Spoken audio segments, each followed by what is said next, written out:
Assalamualaikum warahmatullahi wabarakatuh. Alhamdulillahirrabbilalamin. Assalatu wassalamu ala Muhammadin wa ala alihi wa ashabihi ajma'in, amma ba'du.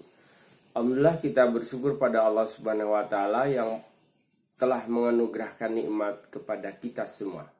Di kesempatan ini saya akan menyampaikan tema bahasan tentang apakah sholat jamaah di masjid itu hukumnya wajib ataukah sunnah. Saya akan mulai dari membacakan hadis riwayat Muslim nomor hadis 144. Di hadis pertama ini saya akan menjelaskan tentang orang-orang yang menganggap berpendapat bahwa sholat jamaah itu hukumnya wajib. Hadis yang pertama dari Abu Hurairah radhiyallahu an, ia berkata bahwa ata Rasulullah sallallahu alaihi wasallam rajulun a'ma, datang kepada Nabi sallallahu alaihi wasallam itu seorang buta, yang belakangan kita ketahui itu adalah Ummi Maktum. Waqala, lalu ia berkata, ya Rasulullah, laisa li qaidun. Rasul, hamba ini gak punya orang yang bisa menuntun hamba yaquduni ilal masjid, menuju ke masjid. Selanjutnya, fasa'ala Rasulullah sallallahu alaihi wasallam ayurrakhisa lahu, meminta dispensasi kepada Rasulullah untuk dikasih keringanan bahwa fayusalliya fi baitihi, untuk bisa menunaikan sholat di rumahnya.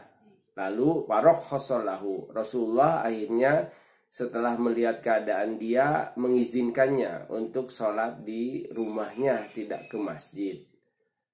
Dan hadis ini belum selesai, dilanjutkan dengan falamma wallada'ahu, setelah orang itu berpaling berjalan sebentar menuju ke pintu, lalu Rasulullah itu memanggil kembali. Faqala, lalu dikatakan pada orang itu, hal tasma'un nida bis sholah, apakah engkau mendengar panggilan untuk sholat? Waqala, lalu Ummi Maktum menjawab, na'am, ya Rasul, hamba mendengar. Kalau kau mendengar seperti itu, maka fa'ajib, tetap datanglah ke masjid. Jadi hadis riwayat Muslim nomor hadis 1044 ini menjelaskan bahwa selama orang mendengar suara azan, mendengar panggilan, sekalipun tidak bisa melihat, tidak bisa mengetahui siapa yang memanggil, maka tetap menurut hadis ini harus datang ke masjid. Karena terakhir Rasulullah menegaskan, Pak Ajib, datanglah engkau, penuhilah, silahkan ke masjid. Di awal sih Ummi Maktum itu merasa dia gak punya lagi teman, gak ada lagi saudara, gak ada yang bimbing menuntun ke masjid, sehingga dia agak kesusahan. Karena di Madinah itu banyak pohon kurma yang tinggi-tinggi, sementara rumahnya jauh dari masjid. Lalu meminta keringanan. Rasulullah melihat keadaan akan mengizinkan, tetapi mengubah pendirian setelah menganalisis bahwa panggilan untuk sholat itu bukan karena bisa melihat, yang penting bisa sampai ke masjid, walau mungkin perjuangan untuk ke masjid itu bersusah payah. Nah, Rasulullah menegaskan, datanglah, penuhi itu, tetaplah sholat jamaah di masjid. Bahkan lebih dari itu, Rasulullah ngasih beban kepada orang itu untuk bangun di pertama. Kau adanlah adan awal ketika subuh. Panggillah orang-orang untuk bisa datang. Jadi bukan dikasih keringanan, bukan dibebaskan dari beban, tapi Rasulullah justru ngasih amanah. Dan selama hayat, Ummi Maktum dikenal sebagai orang yang selalu menjadi muadzin di adzan awal di waktu subuh. Dan itu ternyata bisa. Di samping usaha, ikhtiar tentunya karena syafaat dan doa dari Rasulullah itu. Yang kedua, orang yang masih beranggapan bahwa sholat berjamaah itu hukumnya wajib, itu ia mengambil dalil dari surat kedua, surat Al-Baqarah ayat 43. Wa aqimus sholata wa atuz zakata warka'u ma'ar raki'in. Jadi tunaikan sholat, tunaikan zakat, warka'u ma'ar raki'in, lalu rukulah bersama orang-orang yang ruku. Ayat ini menjelaskan bahwa Aqimus shalah itu dirikan sholat. Tetapi disambung dengan penutup ayat ini, kalau sholat maka berjamaah. Maksud ruku warka'u ma'raki'in itu adalah sholatnya itu dikerjakan dengan jamaah. Ini bunyi ayat kan, aqimus sholata wa atuz zakata. Dirikan sholat, tunaikan zakat. Untuk sholat, Rasulullah masih ngasih penegasan, sholatlah dengan jamaah. Tapi kalau zakat, nggak ada penjelasan selanjutnya. Zakat silahkan tunaikan sendiri-sendiri. Karena bunyinya ini perintah, apalagi Quran, maka dianggaplah, dipersepsikanlah, dipahami ini sebagai kewajiban. Karena perintah untuk sholat bunyinya fil amr, aqimus sholah. Lalu perintah untuk jamaah juga fil amr, warka'u, rukulah kalian bersama orang-orang yang ruku.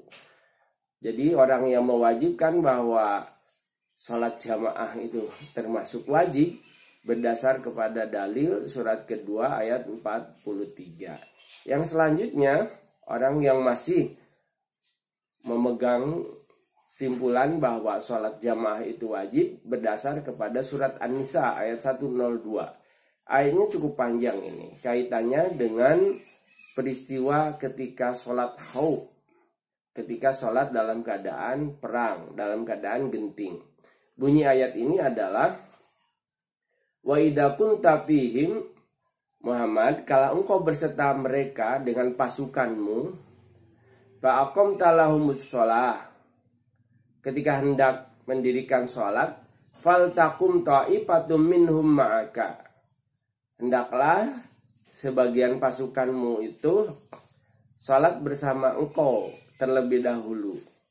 Wal ya'khudu aslihatahum, dan hendaklah sambil menyandang senjata.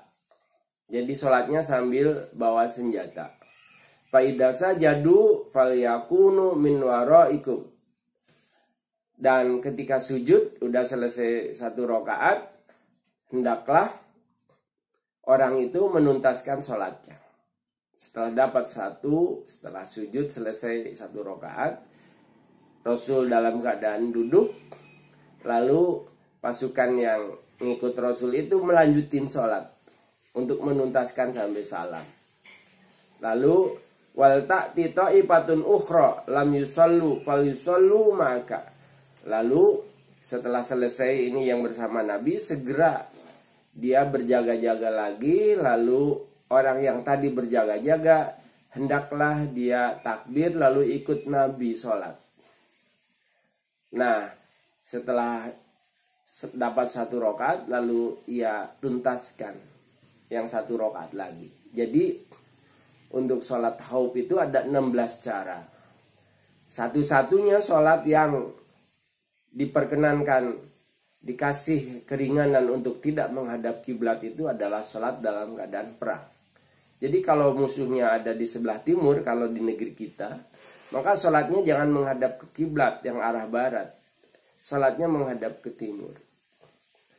Ini khusus untuk sholat haub, salah satu caranya. Jadi ada 16 cara.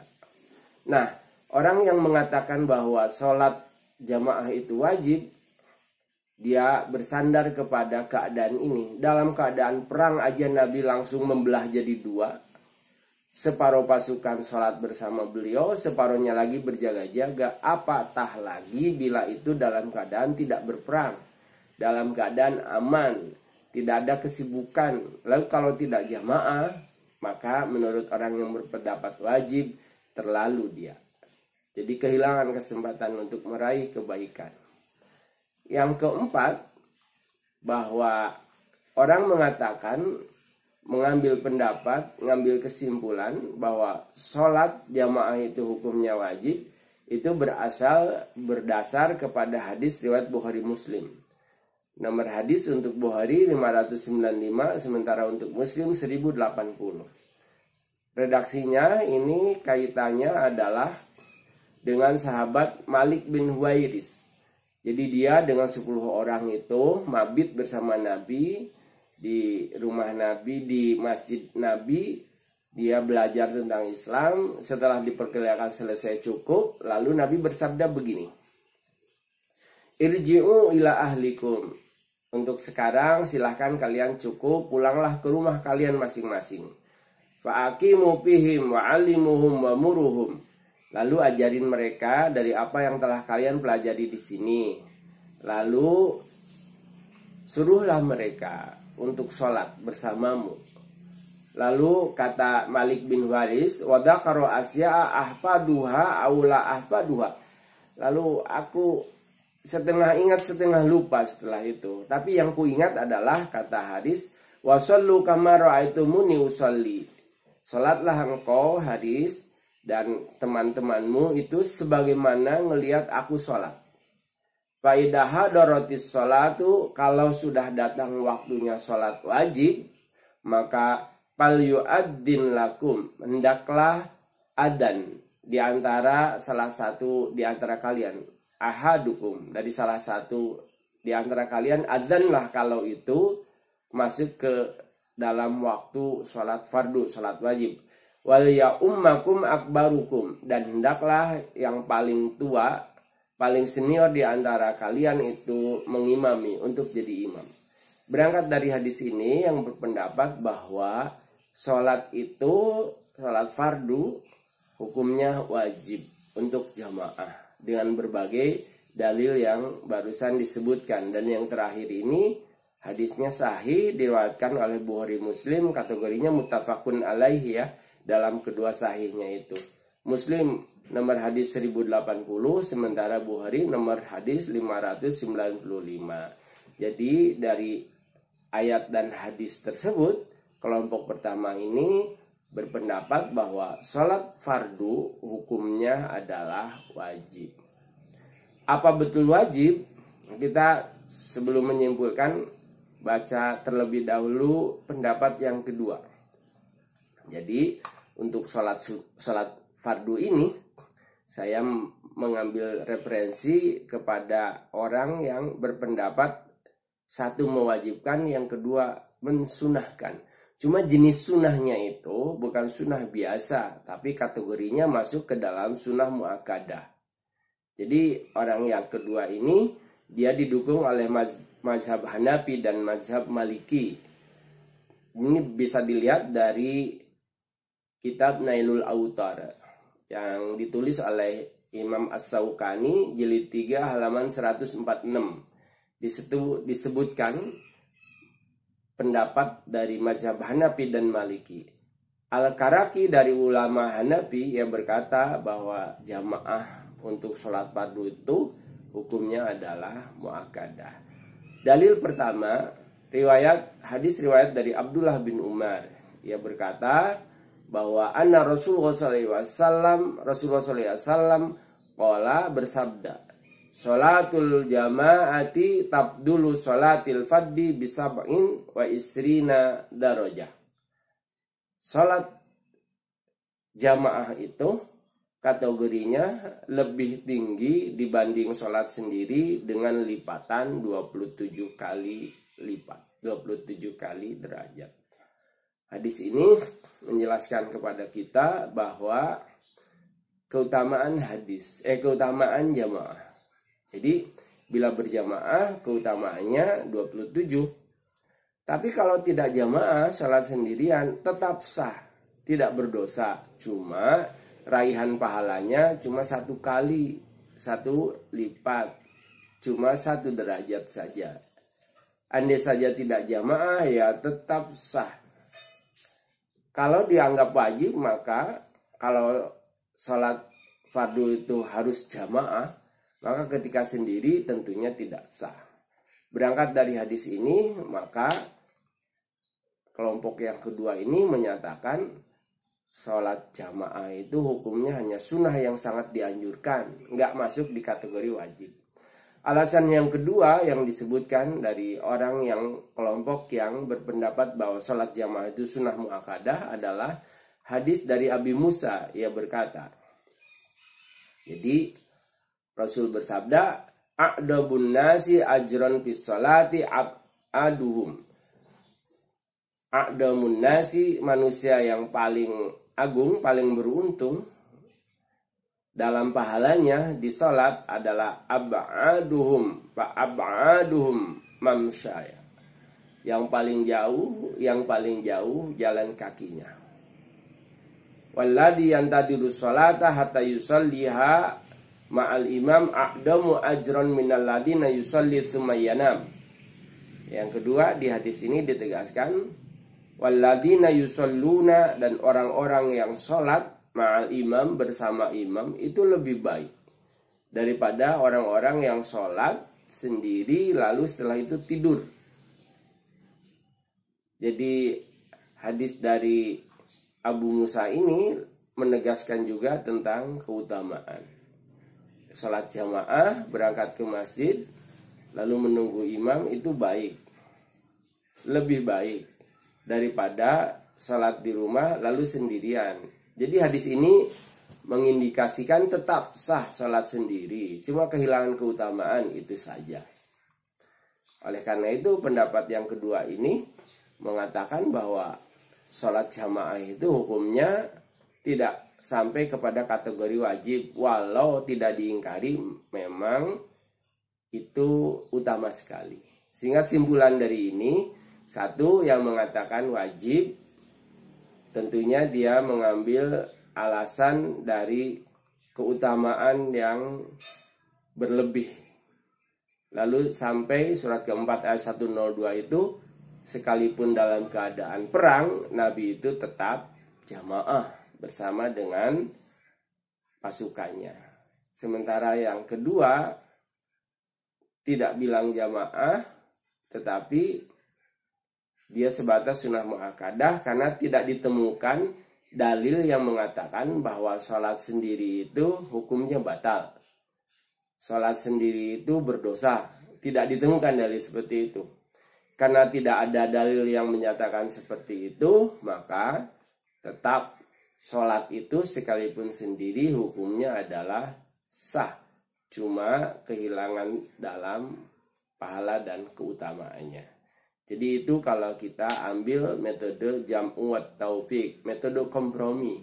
Karena antara dalil yang mewajibkan dengan dalil yang mengatakan sunnah muakkadah tidak bisa satu dengan yang lainnya itu saling menegasikan. Dan tidak bisa diambil yang terkuat karena sama-samanya kuat. Maka jalan tengahnya adalah mengambil kompromi. Jadi dalam hal ini sholat jamaah itu tidak sampai kepada wajib, cuma sunnah, namun sunnahnya adalah sunnah yang sangat dianjurkan. Karena melihat betapa banyak keutamaan dari sholat jamaah di masjid itu. Mudah-mudahan apa yang disampaikan di kesempatan ini bermanfaat dan menginspirasi kita untuk memilih yang selalu terbaik dalam hidup ini, dalam mengabdi kepada Allah, dalam beribadah kepada Allah. Karena inna min alamati qabuli hasanah, karena sesungguhnya alamat diterimanya kebaikan itu adalah al-hasanatu ba'duha, adalah kemampuan memproduksi kebaikan yang lebih baik lagi. Jadi kalau sholat kita diterima, maka kita akan memilih yang terbaik dari cara sholat itu. Tentunya dalam hal ini adalah berjamaah dan di masjid. Akhirul kalam, assalamualaikum warahmatullahi wabarakatuh.